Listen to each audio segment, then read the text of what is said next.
Svētdienā mēs turpinam lasīt vēstuli 7 draudzēm, Atklāsmes grāmata, 2. nodaļa, 2:12 līdz 17.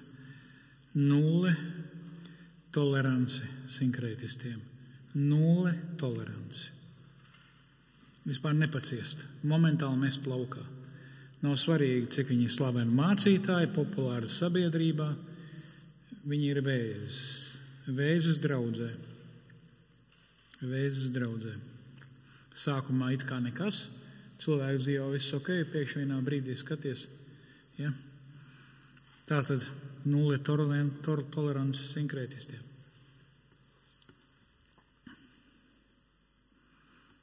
Un Pergams draudzes eņģelim raksti. Tā saka tas, kam ir apusgriezīgs zobens. Es zinu, kur tu mīti, kur sātana tronis, un turi manu vārdu un neesi noliedzis man ticību. Arī ne tajās dienās, kad jūsu pilsētā, kur mīt sātans, tika nokauts mans uzticamais liecinieks Antipa. Bet man ir daži iebildumi pret tevi. Jo tur pie tevis ir tādi, kas turas pie Bilējām, jeb Balām mācības, kas mācīja Balāku pavadināt Izraēla dēlus ēst upurēdienu un piekopt netiklību. Tādā pašā veidā tev tur ir arī daži, kur līdzīgi turas pie Nikolītu mācības. Tad atgriezies metanojē no grēkiem. Bet ja ne, es nākšu pie tevis un drīz cīnīšos pret viņiem ar savu mudzu zobenu. Kam auss, lai dzird, ko gars saka draudzēm, tam, kas uzvarēs, es došu un ēst no apslēptās mannas, un vēl došu baltu akmeni, un uz tā būs rakstīts jauns vārds, ko neviens nezina, kā vien tas, kas to saņems. Tas ir Dieva vārds. Āmen. Visvarenais Tēvs, lai arī mēs šodien, kad klausāmies Tavus vārdus, saprotam, ka vispirms jau mēs paši nedrīkstam iekrist sinkrētismā, nedrīkstam līdzvērtīgi Tev pielūgt kaut ko citu, kādus elkus, lai kā arī mums to gribētos, vai lai kā arī mēs baidītos pazaudēt cieņu, vai gribētos būt pieņemtiem, mēs nedrīkstam klanīties svešiem elkiem, svešiem dieviem, viltus dieviem, un padarīt viņus līdzvērtīgus Tev, Kungs, Kristu Jēzu. Lai arī šī vēstule mums ir par brīdinājumu, ka tu nāksi un neatstās to jau tagad pirms otrās atnākšanas. Tāpat laikā tu iedrošini ikvienu no mums palikt uzticamam Tavu vārdu, liecināt par Tavu vārdu, ka tikai Tavā vārdā ir glābšana, ka tikai Tavā vārdā cilvēks var neizdarīt intelektuālu, emocionālu un garīgu pašnāvību, bet būt pilnvērtīgs, un ka Tu esi apsolījis katram, ka dos ēst no apslēptās mannas, ka dosi viņam baltu akmeni, uz kur būs rakstīts jauns vārds, Tavs vārds, Kungs, Kristu Jēzus, Kungu kungs un ķēniņš.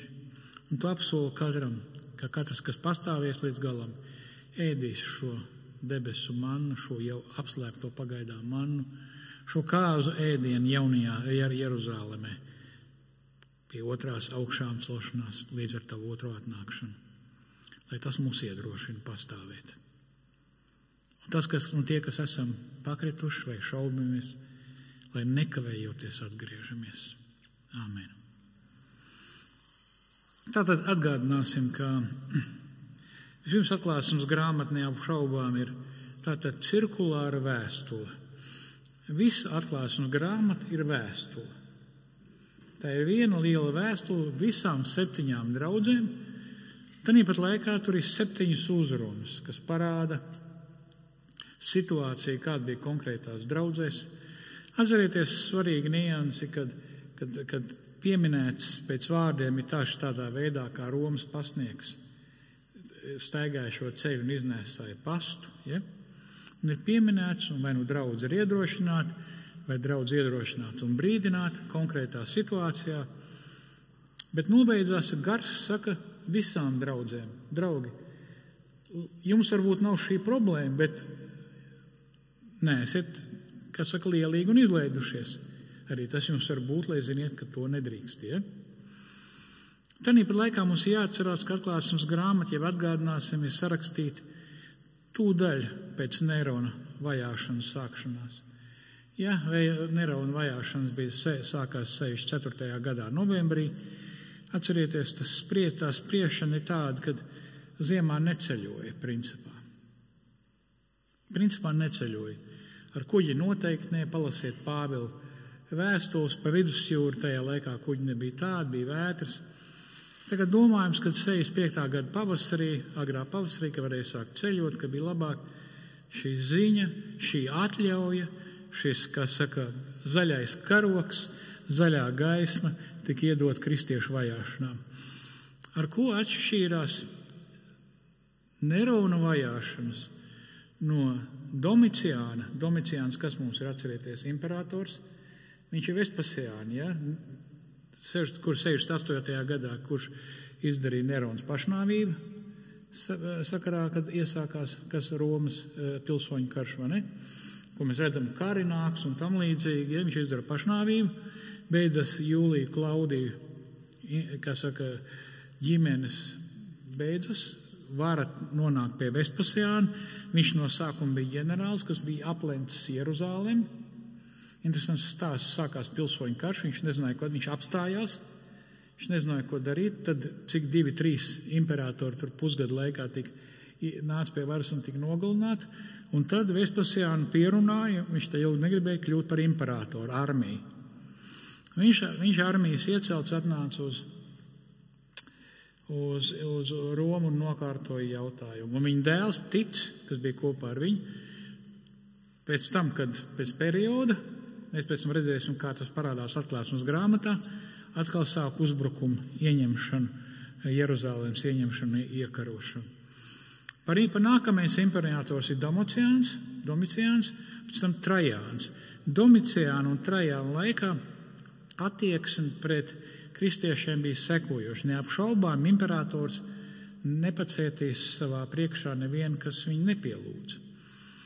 Bet lasot no Plīnija jaunākā vēstules Trajānam, jau pēc Domiciāna, nākamajam imperatoram, tā situācija tāda, ka kristietība ir Mazāzijas teritorijā tā izplatījusies, ka cilvēki, kad pagānu tempļiem aiznos biznesu, viņi nevar pārdot amuletus un visu tas reliģiskās lietiņas, ko pērk, krustiņas pērk kaut kāds bildīts, kaut ko citu pērk, reliģisko, kā saka, šo bižutēriju, ja, nosacīt, ja.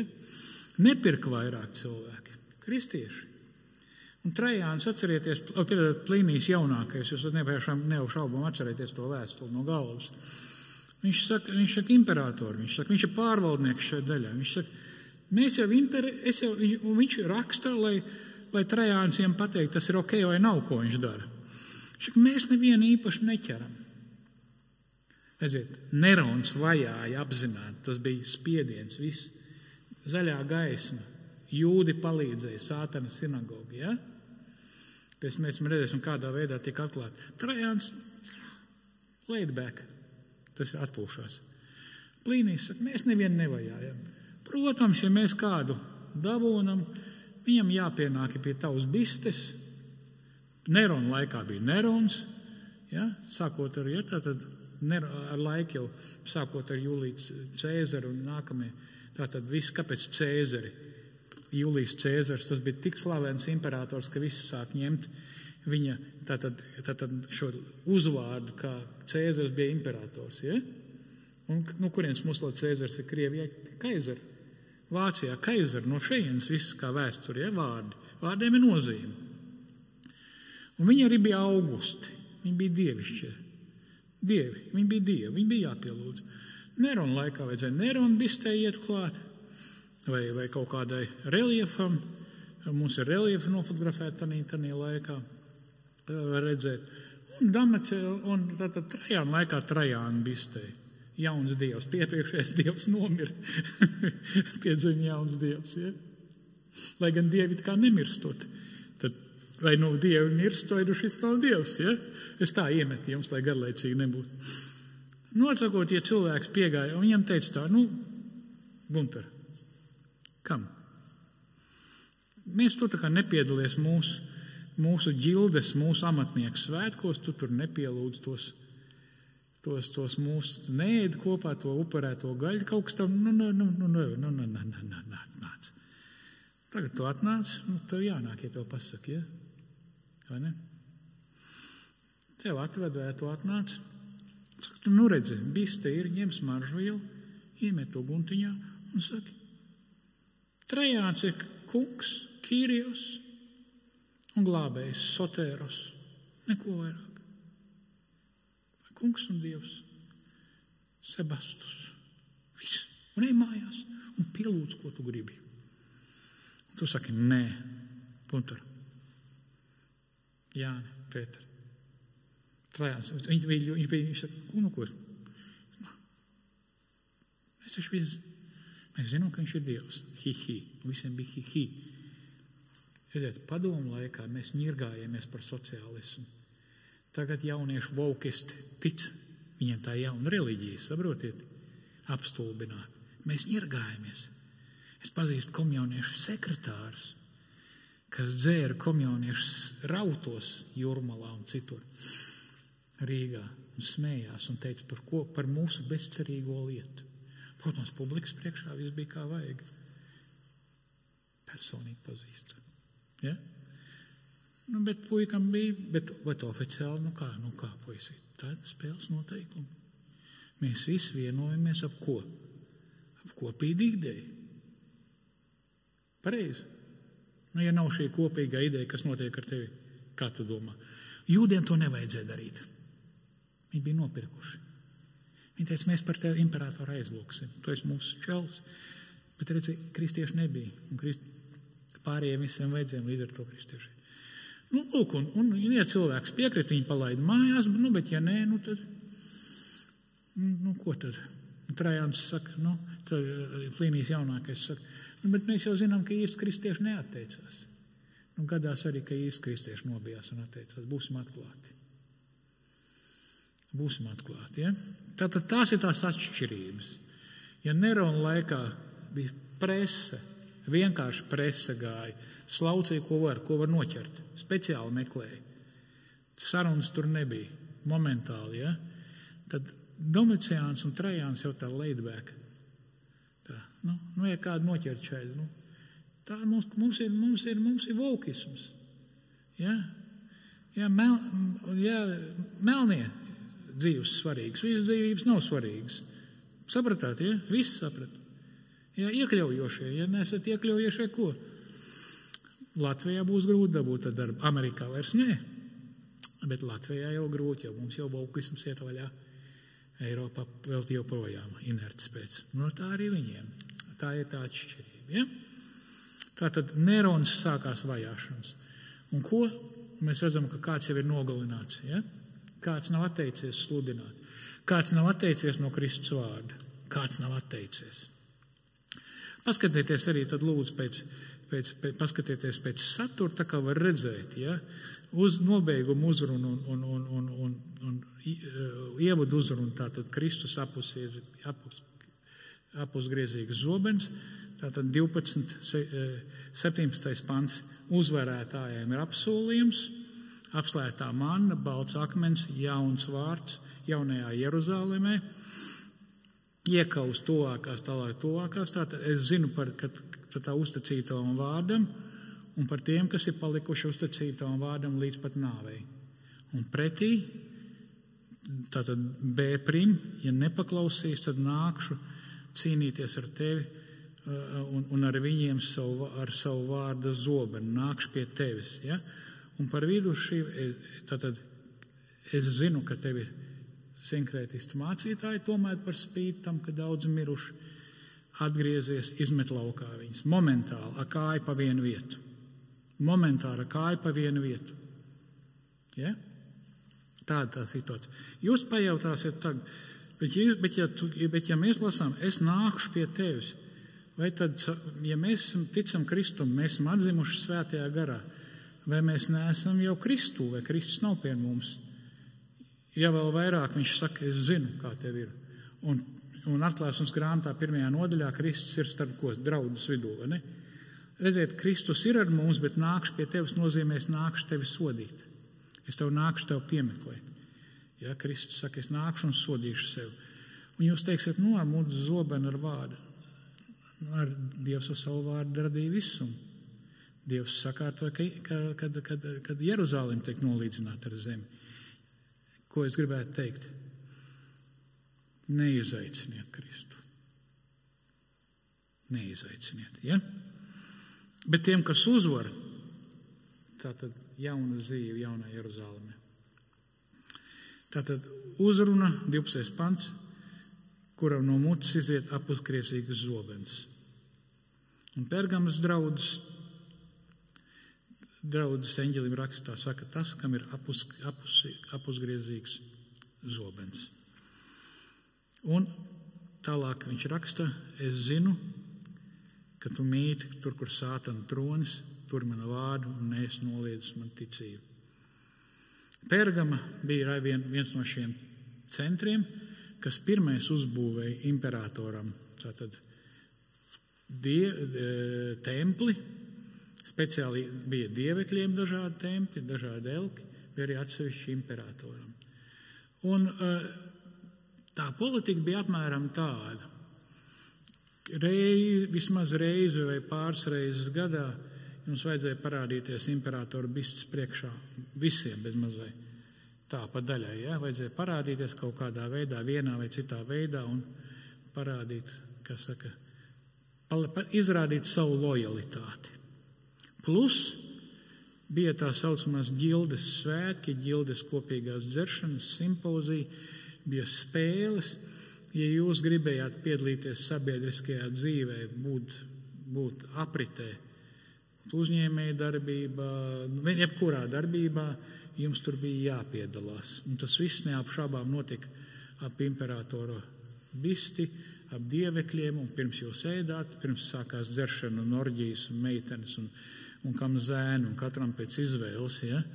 Pirms tas viss sākās, tas pasākums, tika upurēt šie ēdieni šiem dievekļiem, un jums tur bija jāpiedalās. Ja ne, jūs bijāt ārā no aprits. Jūs bijāt ārā. Kā padomu laikā, kad stāstīja, jūs domājat, ka padomu laikā cilvēki negribēja cilvēkiem piespieda taisīt himnas Ļeņinam, bildes Ļeņinam vai bistas. Ko jūs, mīļie? Rindā stāvēja. Nevienu nepiespieda. Nevienu. Tev atnāca un teica, dzejniec, māksliniec, bildi uztaisīsiet. Nē, labi. Un uztaisīja cits cilvēks. Viņam bija prēmijas, viņam bija komandējumi, viņam bija dzīvoklis. Jūs turpinājāt, kur esat. Nevienu nespieda.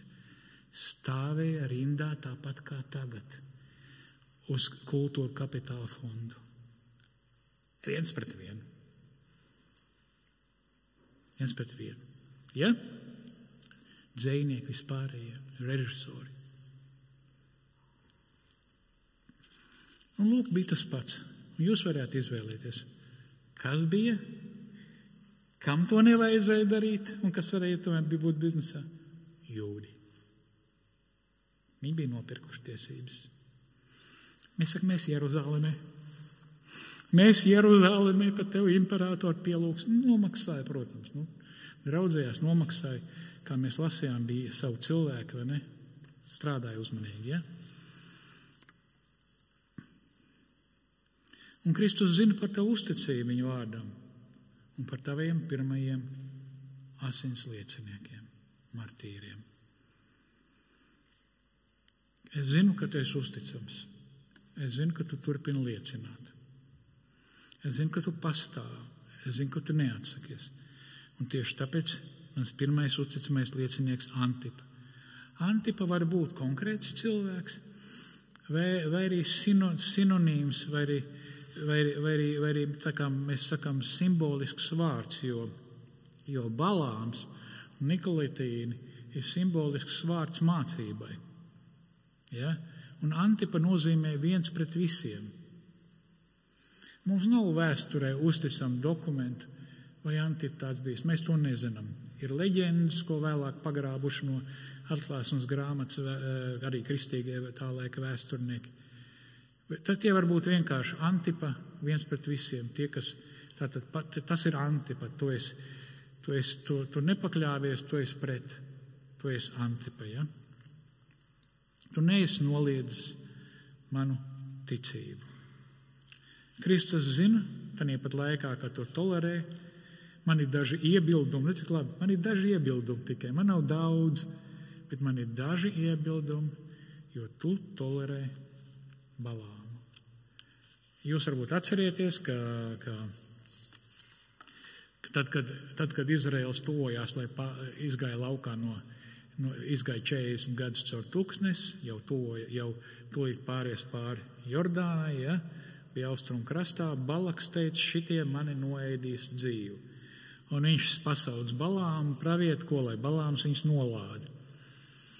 Balāms, atcerieties, vai Bilejāms dodas ceļā, un tur ir šaura taka, vienā pusē klints, otrā aiz, un pēkšņi kunga eņģelis ar zobenu, un ēzels ieraug un apstājas. Un šeit šis joks, un šis sāk to ēzelis sist. Un ēzels pēkšņi sāk runāt. Un tas ir tas ebreju un vecās derības joks, ka pat ēzelis redz, un pravietis, Dievu pravietis neredz, kas skaidrs, ja? Ko tu dari? Un Dievs Jahve viņam aizliedz nolādēt. Aizliedz, un viņš katru reizi, kad iet kalnā, viņš svēta sev. Viņš saka, es nevaru neko pretī darīt. Bet Balaks saka, nu labi, tu naudu nedabūsi. Bet Biljāms domā, kaut kā naudu vajag dabūt. Viņš saka, tu zini ko? Nolādēt es tev nevaru, bet mums ir slepenais ierocis. Skaists sievietes. Un vīrieši, jūs taču zināt, tie taču ir Pavlovs suņi. Ieraug skaists vīrieti un stulps paliek. Pareizi. Īd uzreiz nemāk uzvesties. Īd. Un šies palaiž šo slepeno ierīci. Tās meitenes jau nenāk ar bistēm pielūdzēt. Viņš saka, padejosim. Ča. Nu, tanca šmanci, ugunskurs. Nu, ēdīsim, nu kā ēdīsim? Jāpielūdz. Protams. Ja? Salamana pamācībās ir teikts, kā uzvesties līdz prostitūtas mājai. Un neviens vārds nav teikts, kā uzvesties, ka tu esi jaunekla prostitūtas mājā. Kāpēc? Bezjēdzīgi tev runāt stulbeni. Iznākt laukā runāsim. Sapratāt, ja? Un arī šie viss viņam vienalga, šie ir ar mieru, un ko mēs lasām. Un redzi, 4. mūzes 30:16, sievietes pirnā Izraēla dēls, kā teica Biljāms, kļūt Jahvem neusticīgiem ar Peoru, un sērga nāca pār kunga, pār Jahves sapulci, ir tauta. Un 4. mūzes 25:1, ko šodien lasījām, tad Izraels mita Šitīmā, un tauta sāka malkot ar Moābu meitām. Un tās sauca viņas pie sevis, pie savu dievu upuriem, un tauta ēda, zemojās viņu dieviem. Viņas jau neteica, tāds pielūdziet, un tad mēs tā kā dejos. Viņas saka, dejos. Tu jau zini, ka tev būs jāpielūdz. Tu taču zini. Tā nevis kārtībā. Tu zini. Tu visu zini, kur tas ceļš aizvedīs. Bet speciāli tev nesaka. Un tu sev apmāni. Un tu sev māni. Kā? Es tik tālu neaiziešu. Es paņemšu to, ko vajag un tālāk. Protams. Tikko tu iegājis esi kur kazino, tu esi jau zaudējis. Saprotiet? Nevis, ka tu spēlē, bet jau ieejot, tu esi zaudējis pēc definīcijas. Sapratāt, ja? Tātad Bileāms kļuva par sinonīmu viltus skolotājiem. Ja? Arī, ja mēs lasām otrā Pētera 1. Tātad ar viltus pravieši ir bijuši Dievu tautā, tāpat arī starp jums bija viltus skolotāji, kas nemanām aizsāks postošus virzienus, kas ved pazušanā un nolieks valdnieku, kas viņus ir izpircis. Tā viņi turpinās sev drīz pazušanu, daudz sekos viņa izklaidībai, un viņa dēļ patiesības ceļš tiks zaimots. Alkatības dzīt ar viltīgām runām viņi jūs izmantos savā labā.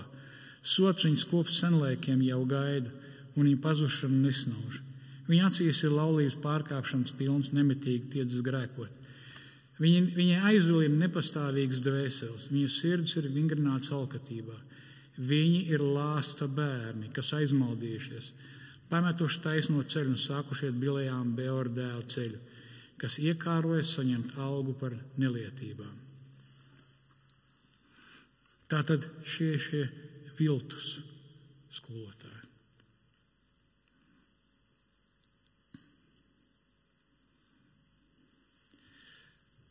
Sludinot sinkrētismu, šie viltus pravieši nevien aizved pa maldas ceļiem kristiešus, bet arī aizslēdz durvis nekristiešiem atrast ceļu pie Dieva caur ticību Kristū. Kāpēc? Jo viņi saka, ka jums nevajag Kristu. Kristus ir viens no tiem. Ja jūs gribat tur pasēdēt pozā, pēlpot, elpojiet, pietiek gana labi, vai cits kaut kas, viņas nesaka, ka Kristus ir vienīgais ceļš, vienīgā glābšana. Bet viņi sev sauc par kristiešu mācītājiem. Kāpēc? Kopējā kultūrā, lai būtu pieņemti.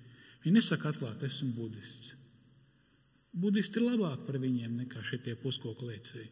Vai esmu hinduists. Arī es mums labāk pazīstu. Te puikas staigā februārī pelbeksēs pa ielām. Viens kopā karatē tradējamies bija tāds. Es saku, kas tāds? Tas ir tas, kas staigā. Ja? Viņi ir tādi jau trenēti, šitie jau ne. Bet viņš nepieņems, ja viņi teiks, ka viņi ir budisti. Mēs taču esam luterāņi vai baptisti, vai mēs esam kristieši, pareizi. Bet velk, un ir pārējā kultūrā.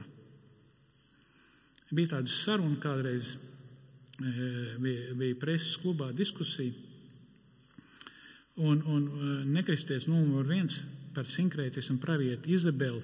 Viņš bija ļoti populārs mācītājs, paldies Dievam, tika izmests no baznīcas. Un viņš teica sekojoši, Izabeles ir viens no visgaišākajiem prātiem. Tā ir iesauka, jo viņu uzvedība kā Izabelim, kā Bilejām, kā Nikolītam, ja? Kas mums ir. Un viņš jau sen pārkāpis šauri reliģiskos pamatus. Viņš ir daudz augstāks savā humanismā, humanitārismā kā tāds. Kā tu neticīgais cilvēks vispār kaut ko var spriest?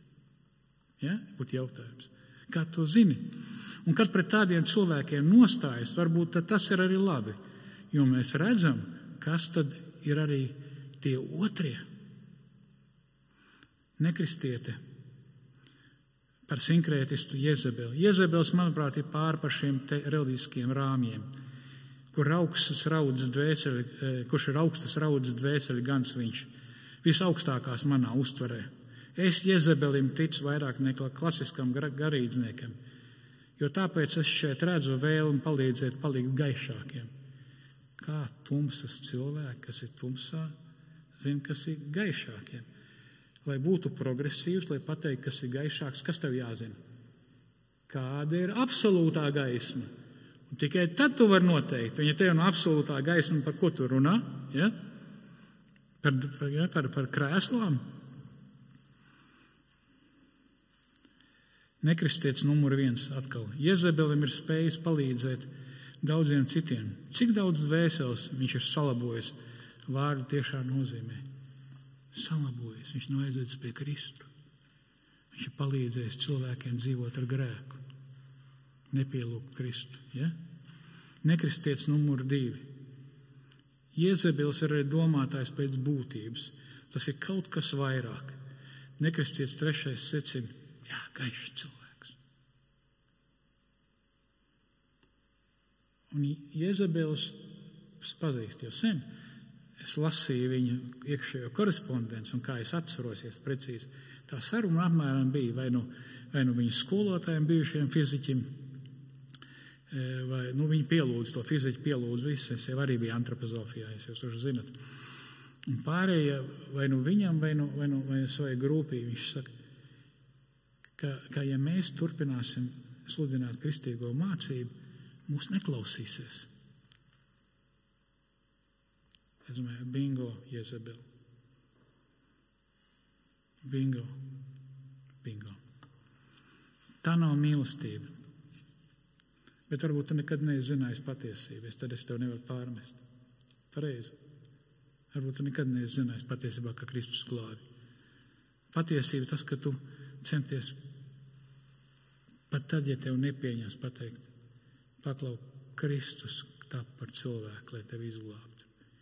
Tikai kristīgā ticība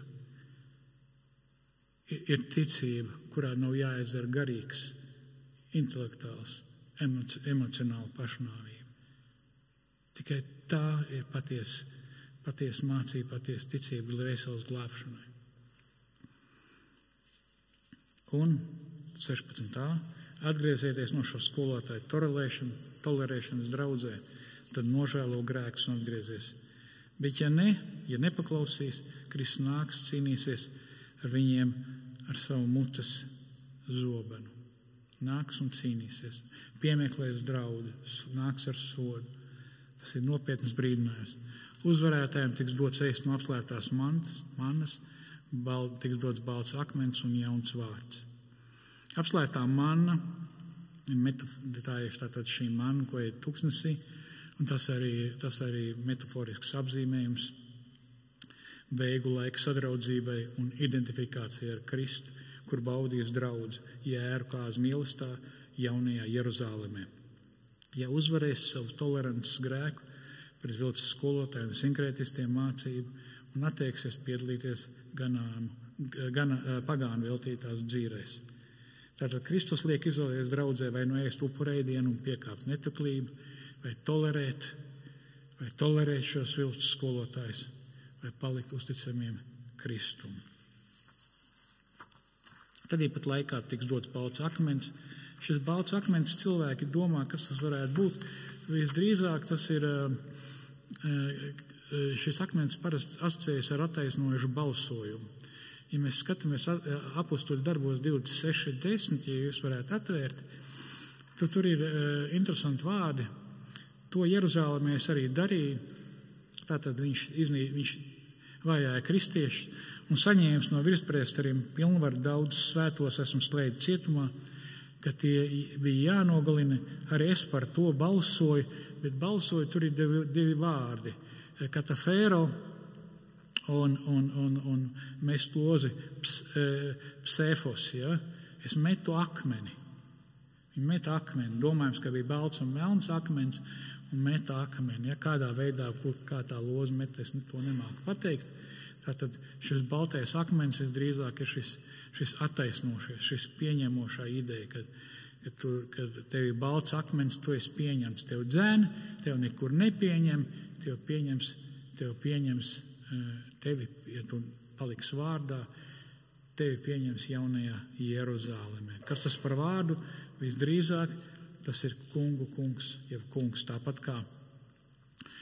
kā uz pierēm būs rakstīts vārds, Kristus vārds un Tēva vārds, tāpat arī uz šo akmeni. Bet kā var nezināt, ko neviens nezina, kā vien tas, kas to saņēmis, norāda uz to, ka vienīgi balto akmeni saņēmušie un Kristus attaisnotie, apstiprinātie patiesībā zina, ko nozīmē sekot Kristum, Jēzum kā kungam un glābējam. Tikai viņi zina, to saprot.